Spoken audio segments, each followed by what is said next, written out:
Amigo, cuán agradable es contar con su sintonía y con su amistad.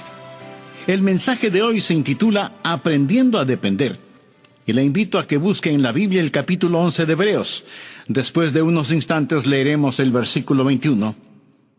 Escuché que una vez el boxeador Cassius Clay, mejor conocido como Muhammad Ali, estuvo en un avión y la azafata vino y le dijo: Señor, use el cinturón de seguridad. Ya estamos listos para despegar. Y él contestó: Superman no necesita cinturón de seguridad. Y ella le dijo: cierto, pero Superman tampoco necesita avión. Buena respuesta. Muchos piensan que la autosuficiencia es una virtud, y durante las ceremonias de graduación en los colegios habrá oradores diciendo a los jóvenes que aprendan a ser autosuficientes. Pero la verdad del asunto es que la autosuficiencia no es una virtud. Espiritualmente es un vicio. Ahora leamos Hebreos 11:21. Por fe Jacob, al morir, bendijo a cada uno de los hijos de José y adoró apoyado sobre el extremo de su bordón. Por favor, subraye la última frase: adoró apoyado sobre el extremo de su bordón.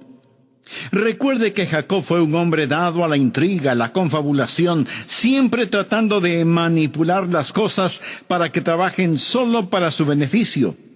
Pero Dios está trabajando en Jacob para que sea el hombre que Dios quiere que sea. Y Dios está trabajando en esta forma en mí y en usted. Y no dejará de hacerlo hasta que total y completamente dependamos de Él, no en nosotros mismos. Muchos de nosotros somos como un viejo vaquero que solía decir: yo no soy lo que era antes, no soy lo que debo ser, pero doy gracias a Dios por lo que voy a hacer. Y nosotros vamos a hacer algo en el Señor Jesucristo, porque Filipenses 1:6 dice: estando persuadido de esto, que el que comenzó en vosotros la buena obra, la perfeccionará hasta el día de Jesucristo. Jacob había engañado a su padre para obtener los derechos de la primogenitura que Dios ya le había otorgado. Pero él no pudo confiar en Dios y en sus promesas, y engañó también a su hermano Esaú cuando no tenía ninguna necesidad de hacerlo.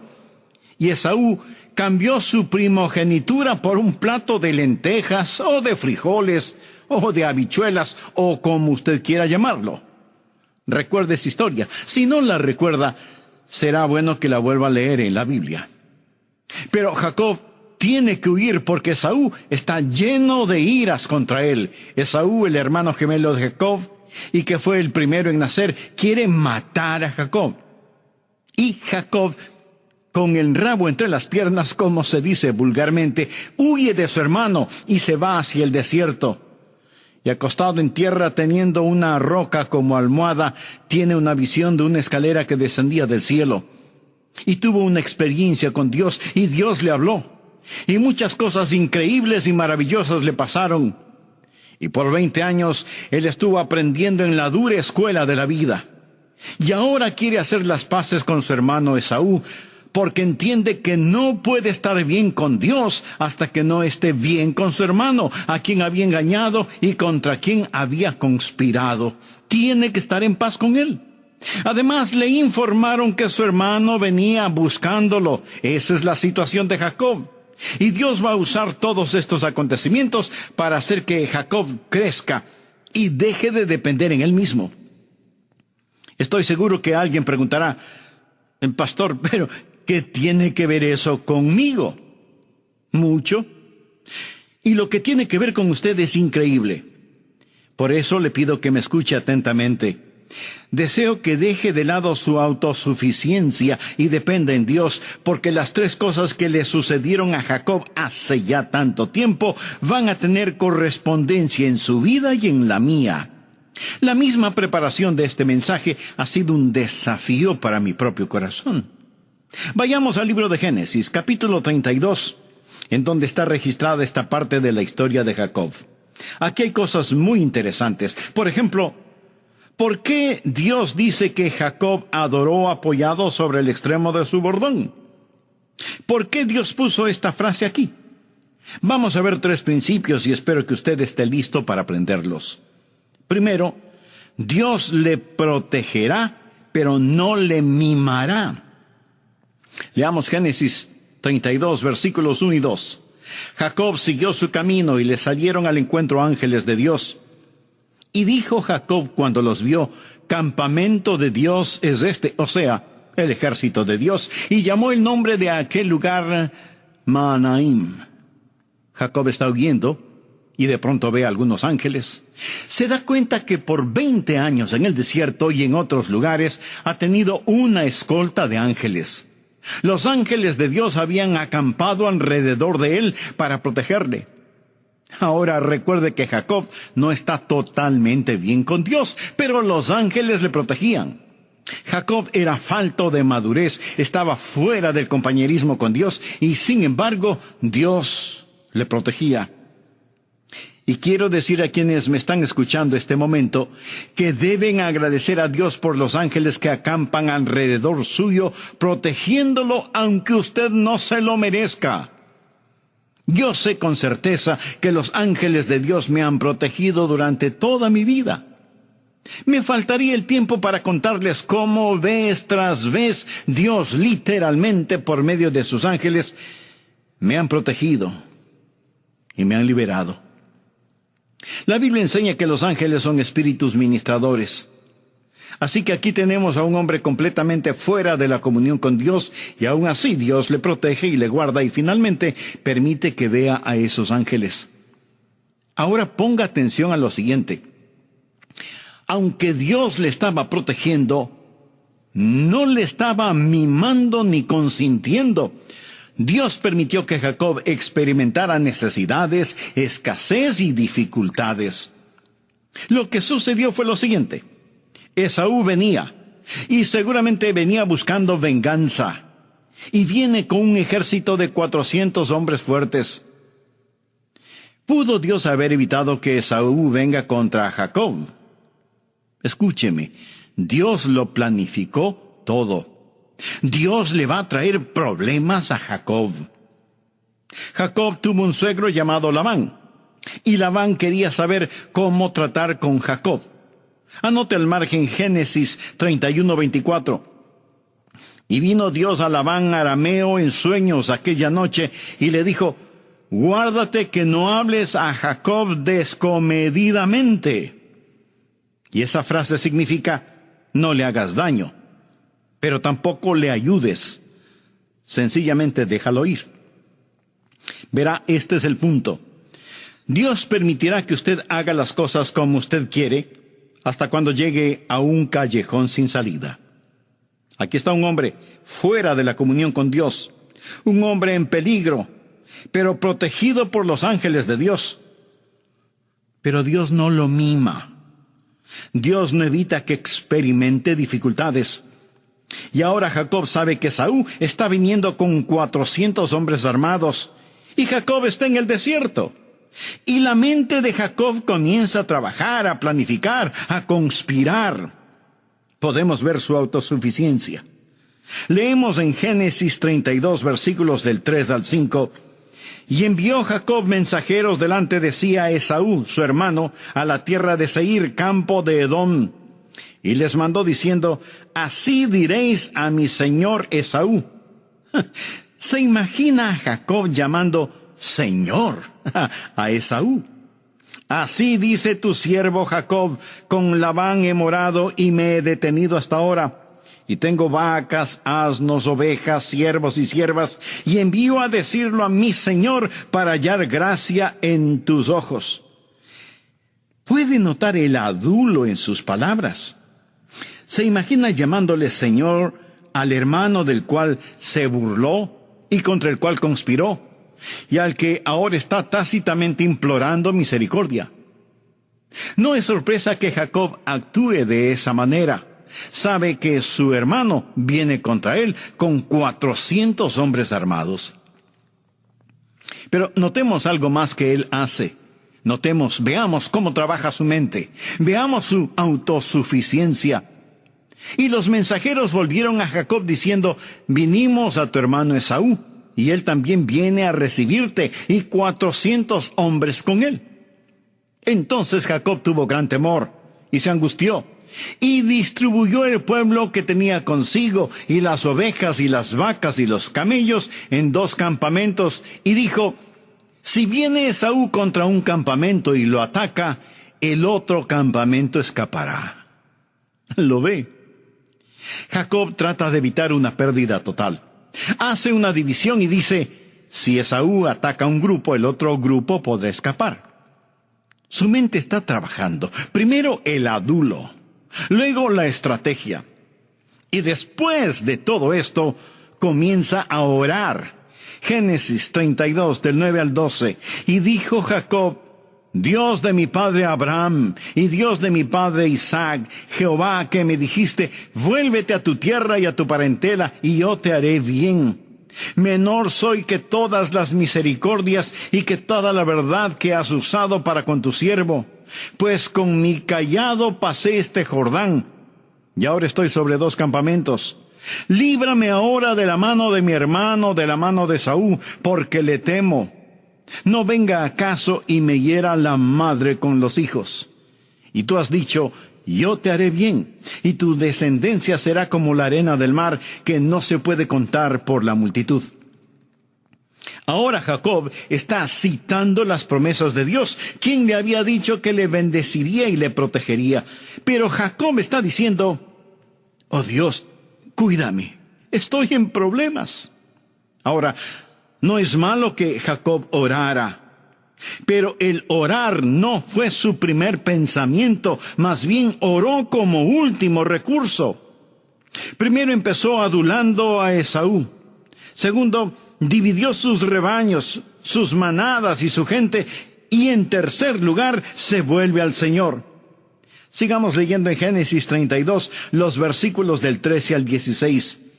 Y durmió allí aquella noche, y tomó de lo que le vino a la mano un presente para su hermano Esaú, 200 cabras y 20 machos cabríos, 200 ovejas y 20 carneros, 30 camellas paridas con sus crías, 40 vacas y 10 novillos, 20 asnas y 10 borricos.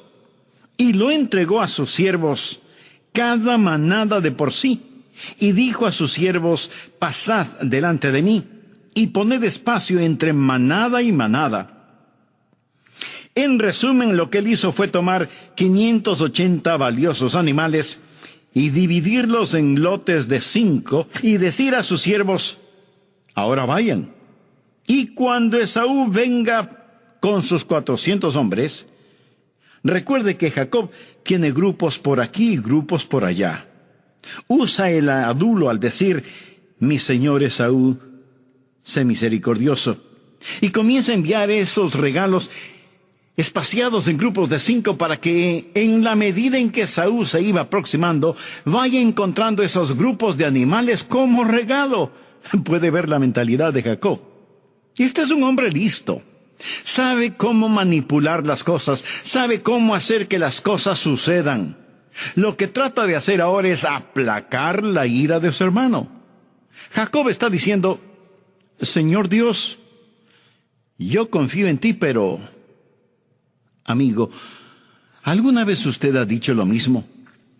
Señor, confío en ti, pero no por completo. De todas maneras, ayúdame, porque tú sabes que tuve que manipular este asunto. En Génesis 32:20, Jacob les ordena a sus siervos, y diréis también, he aquí tu siervo Jacob viene tras nosotros. Porque dijo, apaciguaré su ira con el presente, y después veré su rostro. Quizá le seré acepto. Apaciguamiento, estrategia, adulación. Su mente está trabajando en todas estas cosas, y Dios deja que Jacob se consuma en sus propios temores. ¿Entendió el primer punto? Dios quiere que usted crezca, Dios quiere liberarlo de su autosuficiencia, así que Dios le protegerá, pero no le mimará, no lo hará. Pero Dios le ama demasiado como para simplemente dejarlo ir. Gracias a Dios que Él me protege, pero no me mima. Si usted va a aprender a depender de Dios, debe aprender que en segundo lugar, Dios le herirá, pero no le perjudicará. Usted pregunta, ¿que Dios me herirá? Es mejor que crea que así será. Dios le herirá, le provocará dolor, pero no le perjudicará. Jacob hizo todo lo que hizo y al final lo encontramos solo. Génesis 32:24 dice, así se quedó Jacob solo y luchó con él un varón hasta que rayaba el alba. Ahora Dios preparó todo para que Jacob se quedara solo. Carnalmente nadie quiere estar solo o sola. Tenemos una generación de gentes que no pueden soportar la soledad, el estar solas con Dios. Esa es la razón por la que la gente al entrar a su casa o a la habitación de un hotel automáticamente encienden la televisión o escuchan la radio. Siempre quieren estar con alguien. No queremos estar a solas con Dios porque no podemos mirar a Dios ni a nosotros mismos cara a cara. Todos nosotros necesitamos momentos de quietud, de estar a solas para realmente pensar y reflexionar. Pienso que si David hubiera tenido un pequeño radio de transistores, no tendríamos el Salmo 23. Necesitamos estar a solas. Cuando Jacob estuvo solo, tuvo una confrontación con Dios mismo. Veamos el versículo 24 nuevamente. Así se quedó Jacob solo y luchó con él un varón hasta que rayaba el alba. Después de todos los planes y manipulación, Jacob ahora se encuentra solo en la oscuridad. De pronto alguien salta sobre él y tiene que luchar. ¿Quién era este extraño? Era Cristo, preencarnado. Esto sucedió mucho tiempo antes de que Jesús naciera de una virgen. Es lo que se llama una teofanía, o sea, una preencarnación del Señor. Algunos piensan que Jacob luchó con un ángel, pero ese no es el punto. El ángel comienza la lucha con Jacob. Dios está tratando de hacer algo con él. Dios quiere liberar a Jacob de su autosuficiencia. Así que el Señor se traba en lucha física con él. Y lucharon toda la noche de un lado para el otro. Un hombre mortal en lucha con el Dios Todopoderoso. Y cuando ya iba a amanecer, el ángel hizo algo muy significativo. Leamos Génesis 32:25. Y cuando el varón vio que no podía con él, tocó en el sitio del encaje de su muslo y se descoyuntó el muslo de Jacob mientras con él luchaba. Y dijo, esto es, el ángel le dijo a Jacob, déjame, porque raya el alba. Y Jacob le respondió, no te dejaré si no me bendices. El ángel y Jacob luchan de un lado para el otro. Unas veces prevalecía el uno, otras veces prevalecía el otro. Amigo, ¿no cree que el ángel pudo haber vencido a Jacob en cualquier momento? Me gusta lo que alguien dijo al respecto. La pelea estaba arreglada. Quiero decir, aquí un mero mortal luchando. Si hubiera sido esta lucha con un ángel común y corriente, no hubiera habido competencia. Pero Jacob luchaba con el Cristo preencarnado y luchó toda la noche. Y finalmente, como si el Señor hubiera dicho, Jacob, no me gusta lo que te voy a hacer, toca el lugar del encaje del muslo y lo descoyunta, y Jacob no puede seguir luchando. ¿Alguna vez ha visto a los luchadores en acción? Mi hijo mayor fue un luchador. Tengo 2 nietos que son luchadores. ¿Sabe cuál es el muslo más importante para un luchador? El músculo más importante. El del muslo. Sus piernas. Ahí es donde tiene su fortaleza. Si usted le inutiliza la pierna, no puede luchar. Así que el ángel del Señor descoyunta el muslo de Jacob y ya no puede luchar. Y el ángel le dice, déjame ir. Y Jacob responde, no te dejaré ir si no me bendices. Ahora, si este ángel era el Señor, ¿por qué le dijo, déjame ir? Porque el Señor no quería que lo dejara ir. Y usted dirá, pero eso no tiene ningún sentido. Mi amigo, sí tiene sentido. Cuando estudie la Biblia, descubrirá que muchas veces Dios actúa como si quisiera alejarse de nosotros cuando desea que lo persigamos a Él con todo nuestro corazón. Voy a detenerme en este punto a propósito para que medite sincera y profundamente en las verdades bíblicas que hasta este momento he compartido con usted. Pero antes de finalizar, deseo hacerle una pregunta muy importante. ¿Es usted autosuficiente y se enorgullece de serlo? ¿Usa cualquier tipo de manipulación para obtener no lo que necesita, sino lo que desea? Si es así, mi querido amigo, es tiempo de que usted arregle ahora mismo las cuentas con Dios. En la época actual en la cual vivimos, muchos piensan que la autosuficiencia es una virtud. Estoy seguro que en las ceremonias de graduación en colegios y universidades, muchos oradores dirán a los jóvenes que si quieren triunfar en la vida, deben ser autosuficientes. Pero la verdad del asunto es que la autosuficiencia no es una virtud, y si la vemos desde el punto de vista espiritual, más bien es un vicio. Desde el programa anterior estamos estudiando la vida de Jacob en el Antiguo Testamento. Pero de él se dice algo muy interesante en el Nuevo Testamento, en el libro de Hebreos 11:21. Por fe Jacob al morir bendijo a cada uno de los hijos de José y adoró apoyado sobre el extremo de su bordón. Si no le importa subrayar su Biblia, por favor, subraye esa frase, adoró apoyado sobre el extremo de su bordón, ya que tiene un significado muy especial. Ahora recuerde que Jacob fue un hombre dado a la intriga, a la confabulación, siempre tratando de manipular a las personas y las circunstancias para que trabajen solo para su beneficio. Pero como lo hemos visto, Dios está trabajando en Jacob para que sea el hombre que Dios quiere que sea. Amigo, Dios también está trabajando en usted y en mí, y no dejará de hacerlo hasta que total y completamente dependamos de Él. Y nosotros vamos a hacer algo en el Señor Jesucristo. Por favor, busque Filipenses 1:6. Estando persuadido de esto, que el que comenzó en vosotros la buena obra, la perfeccionará hasta el día de Jesucristo. Jacob había engañado a su padre para obtener los derechos de la primogenitura que Dios ya le había otorgado.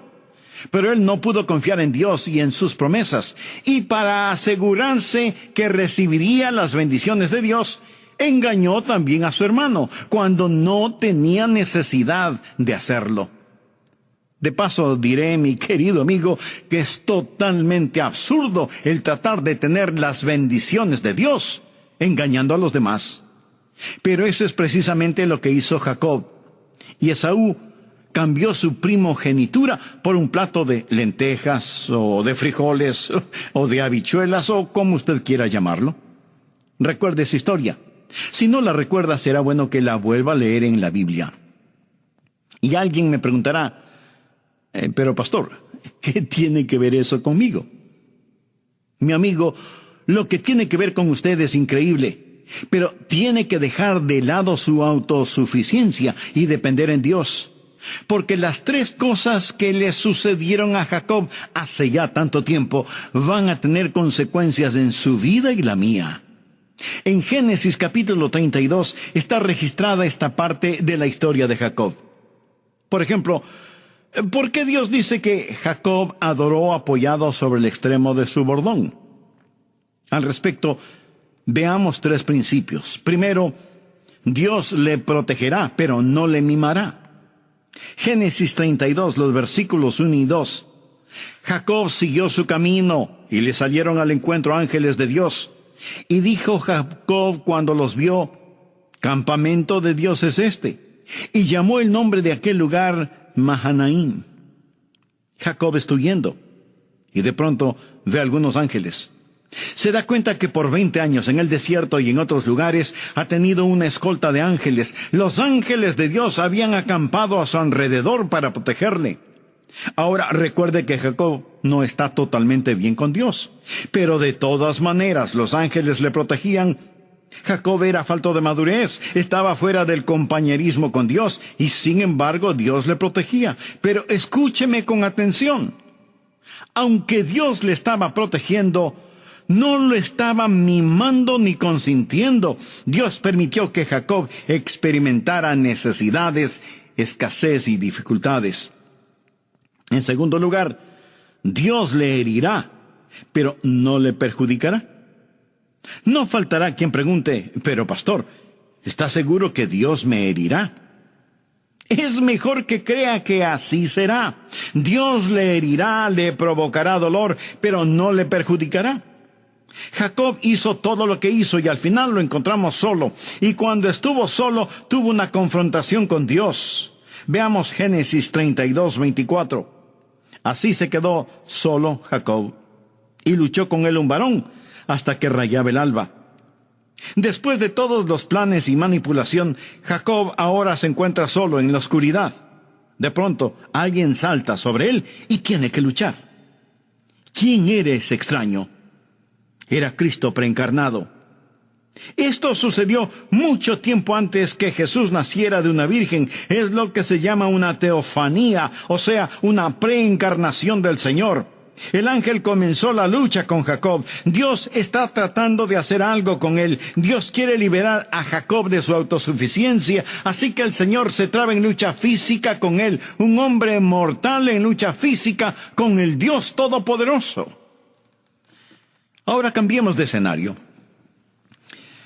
Recuerda la historia de los 2 discípulos que iban hacia Emaús después de la resurrección, y Jesús se les apareció en su cuerpo resucitado y caminó con ellos, y sus corazones ardían en sus pechos. En Lucas 24, versículos 28 y 29 leemos: llegaron a la aldea donde iban, y él, o sea Jesús, hizo como que iban más lejos. Mas ellos le obligaron a quedarse diciendo: quédate con nosotros porque se hace tarde. Entró pues a quedarse con ellos. Recuerda la mujer sirofenicia que tenía una hija poseída por el demonio. Esta madre vino a Jesús y le rogaba que echase fuera de su hija el demonio. Y Jesús le dijo algo al parecer extraño: no está bien tomar el pan de los hijos y echarlo a los perrillos. Respondió ella y dijo: sí, Señor. Pero aún los perrillos debajo de la mesa comen de las migajas de los hijos. Y Jesús alabó la gran fe de esa mujer e hizo exactamente lo que ella le había solicitado. Al leer la Biblia, encontrará que Dios algunas veces actúa como si quisiera que usted lo deje solo, pero en realidad Él quiere que usted lo persiga con todo su corazón. Volvamos a la historia de Jacob. El ángel le dijo a Jacob: déjame, porque raya el alba. Jacob ha llegado al final del túnel. Ya no sirve su arma secreta. ¿Y cuál era su arma secreta? Bien, escuche el razonamiento de Jacob. Si mi adulo no da resultado con Esaú, y él mata a toda mi gente, aunque la tenga dividida en 2 campamentos, y si los regalos que le he enviado no le convencen y finalmente viene, por lo menos podría haber corrido, pero ahora no puedo ni siquiera correr. Así que no tengo ninguna otra esperanza sino tú. Y no te dejaré ir hasta que me bendigas. Dios había traído a este hombre hasta el punto en donde se diera cuenta que su única esperanza era Dios. No sus intrigas, sino su rendición. No sus manipulaciones, sino sus ruegos. Dios le hirió, pero no le perjudicó. ¿Cómo le gustaría a usted eso? A lo mejor no le gusta esa idea y dice: no me gusta la idea de que Dios me hiera. Amigo, Dios le ama demasiado como para dejarlo tranquilo con su autosuficiencia. Dios le protegerá, pero no le mimará. Dios le herirá, pero no le perjudicará. Mi padre me provocaba dolor. ¿Alguna vez su padre le ha castigado? Mi padre solía aplicar la tabla de la educación sobre el asiento del conocimiento, pero no me perjudicaba. Una vez un cirujano tomó un escalpelo y me cortó. ¿Se puede imaginar eso? Quiero decir, en verdad abrió una parte de mi cuerpo. Él me provocó tremendo dolor, pero no me perjudicó. Más bien, me ayudó al eliminar de mi vesícula una verdadera colección de piedritas. Escúcheme. Lo que estoy tratando de decir es lo siguiente: Dios le protegerá. Nunca dejará de tener sus ojos sobre usted, pero Él no le mimará, no le consentirá. Por el contrario, Dios le disciplinará. Leemos en Proverbios 3:12, porque Jehová al que ama castiga. Y Hebreos 12:11 dice, es verdad que ninguna disciplina al presente parece ser causa de gozo, sino de tristeza. Pero después da fruto apacible de justicia a los que en ella han sido ejercitados. En tercer lugar, Dios le quebrantará, porque desea bendecirle. ¿Cuál fue el propósito de la lucha de Jacob con el ángel? Bien, leamos Génesis 32:27. Y el varón le dijo, el ángel le habla a Jacob, ¿cuál es tu nombre? Quien respondió, Jacob. ¿Sabía usted que el nombre Jacob significa suplantador, engañador? En lenguaje moderno significa un artista del engaño. En diferentes ocasiones, cuando he mencionado este tema, algunas personas me han dicho, pastor, no debería decir eso. Nuestro hijo se llama Jacob. Permítame decirle que el nombre de Jacob ha sido transformado. Si usted se llama Jacob o Jacobo, es un nombre honorable porque vamos a ver lo que Dios hizo. Génesis 32:28. Y el varón, o sea, el ángel, le dijo, no se dirá más tu nombre Jacob, sino Israel, porque has luchado con Dios y los hombres y has vencido. El nombre Israel significa príncipe. Por lo tanto, el ángel le dice, antes tu nombre significaba artista del engaño, pero ahora tu nombre significa príncipe, porque has luchado con Dios y los hombres y has vencido. Entonces Jacob le preguntó y dijo, declárame ahora tu nombre. Y el varón respondió, ¿por qué me preguntas por mi nombre? Y lo bendijo allí. Y llamó Jacob el nombre de aquel lugar Peniel, porque dijo, vi a Dios cara a cara. Ahora ya sabemos con quién luchó Jacob. Y fue librada mi alma. Y cuando había pasado Peniel, le salió el sol, y cojeaba de su cadera. Jacob tuvo su encuentro con Dios. El sol comienza a levantarse, pero ahora Jacob cojeaba de su cadera. ¿Qué significa esto? Dios le quebrantó porque quiso bendecirle. Y ya no se llamará Jacob sino Israel. Ahora es un príncipe. ¿Cree usted que Dios no sabía su nombre cuando le preguntó, ¿cuál es tu nombre? Claro que Dios lo sabía, pero quería que Jacob lo admitiera. ¿Cuál es tu nombre? Mi nombre es suplantador, manipulador, artista del engaño. Bien, Jacob. Me alegro escuchar que lo admites. ¿Sabía que Dios le va a preguntar a usted lo mismo un día? Dios planificará todo para que uno de estos días, y para usted bien pudiera ser este día, se encuentre en el lugar en donde Él le va a preguntar, ¿cuál es tu nombre? Y usted tendrá que responder, mi nombre es ocioso, o incrédulo, o lujurioso, o mentiroso, o egoísta, etc. ¿Cuál es el punto en todo esto? Por decirlo así, Jacob tuvo que ser lisiado para ser coronado, tuvo que ser quebrantado para ser bendecido. Y deja de tener un nombre vergonzoso y ahora está en el salón de la fama. El resto de su vida tuvo que caminar apoyado en un bordón, y cuando le llegó el momento de morir, Hebreos 11:21 dice, y adoró apoyado sobre el extremo de su bordón, aprendiendo a depender, a confiar en Jesús. ¿Lo ve? Él tuvo que ser quebrantado para ser bendecido. Y con usted es lo mismo. Dios quiere quebrantarle para poder bendecirle. Sabía que a Dios le gustan las cosas rotas. Los hombres votan las cosas rotas, pero Dios en realidad nunca usa ninguna cosa que no esté rota, esto es, quebrantada.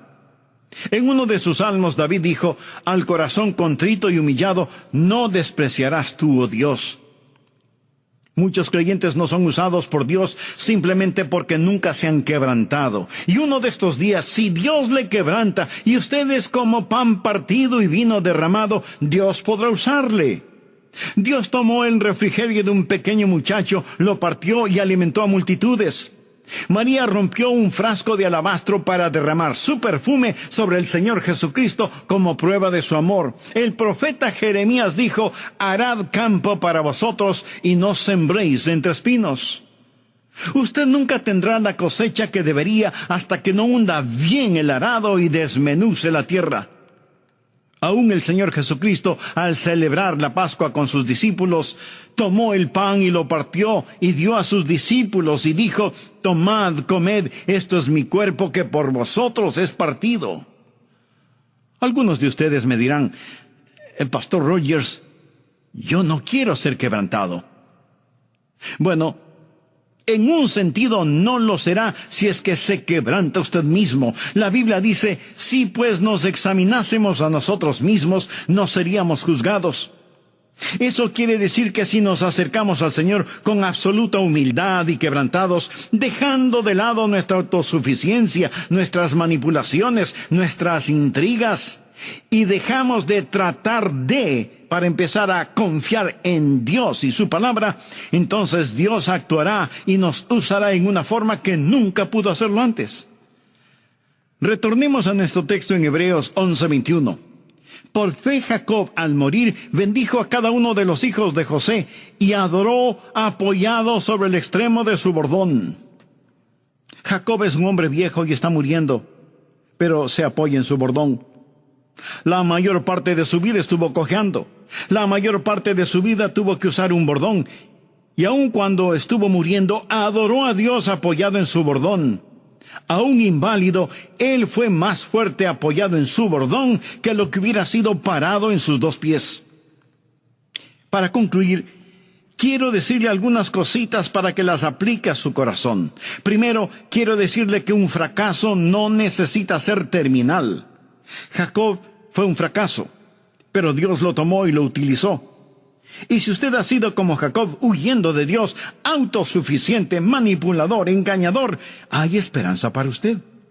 Segundo, si usted es sabio y entendido, evite una lucha en la cual lleva las de perder y ríndase ahora mismo. Si se examina a usted mismo, no será juzgado por los demás. Tercero, si hay sufrimiento en su vida, deje que eso le enseñe a depender en el Señor Jesucristo. Aprenda a apoyarse en Él. Cuarto, cuando todo se haya hecho y dicho, es su adoración por fe lo que realmente importa.